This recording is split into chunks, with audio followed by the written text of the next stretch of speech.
અમદાવાદમાં રહેતા લલિત પટેલે વધાર્યું છે ગુજરાતનું ગૌરવ। થાઈલેન્ડના પતાયામાં યોજાયેલી વર્લ્ડ પાવર લિફ્ટિંગ સ્પર્ધામાં ગોલ્ડ મેડલ જીતી લલિત પટેલે ઇતિહાસ રચ્યો છે।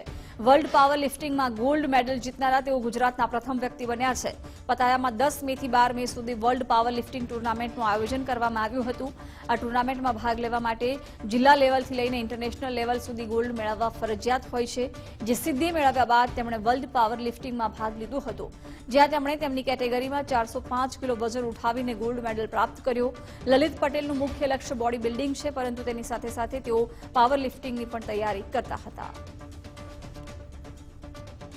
નેશનલ સુધી રમ્યા ત્યાં સુધી કંઈ વાંધો નહોતો, પણ જ્યારે વર્લ્ડમાં સિલેક્શન થયું ત્યારે એવી કલ્પના પણ નહોતી કે ભાઈ આપણે વર્લ્ડમાં પહોંચી શકીશું। અમારા કોચ છે એમને કીધું કે ભાઈ આજ સુધી ગુજરાતમાંથી કોઈ આવ્યું નથી, પણ 1 થી 10માં બી નંબર આવે ને તો આપણે સારામાં સારું કહેવાય। પણ એમને પછી જે રીતના મને પ્રેક્ટિસ કરાવી, છેલ્લા મેં 1 વર્ષથી આની પાછળ કન્ટિન્યુઅસ પ્રેક્ટિસમાં ચાલતા હતા। સ્ટ્રીટ ડાયટ, સ્ટ્રીટ વર્કઆઉટ કરવાનું, 2 ટાઈમ સવાર સાંજ વર્કઆઉટ ચાલતું હતું, પૂરેપૂરે ઊંઘ લેવાની રાતે 8 કલાકની, એ રીતના કરીને એમને મને મોટિવેશન કરી અને કીધું કે ત્યાં જાઓ અને જો 1 થી 10માં બી નંબર આવે ને તો આપણા ગુજરાત માટે કે ઇન્ડિયા માટે ગર્વની વાત છે।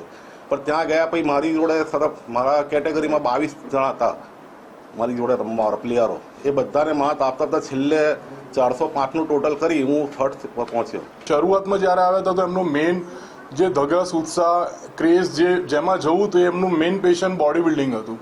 એટલે શરૂઆત અમે બોડી બિલ્ડિંગથી કરી હતી અને ઇવન એ નેશનલ લેવલે બોડી બિલ્ડર પણ રહી ચૂક્યા છે। અને એની સાથે સાથે પ્રેક્ટિસમાં અમે બોડી બિલ્ડિંગની સાથે સાથે પાવર લિફ્ટિંગની પણ ચેમ્પિયનશિપની તૈયારી પણ અમે સ્ટાર્ટ કરી અને નજીકના ટાઈમમાં બોડી બિલ્ડિંગમાં પણ વર્લ્ડ લેવલે જશે એની તૈયારી પણ ચાલુ જ છે।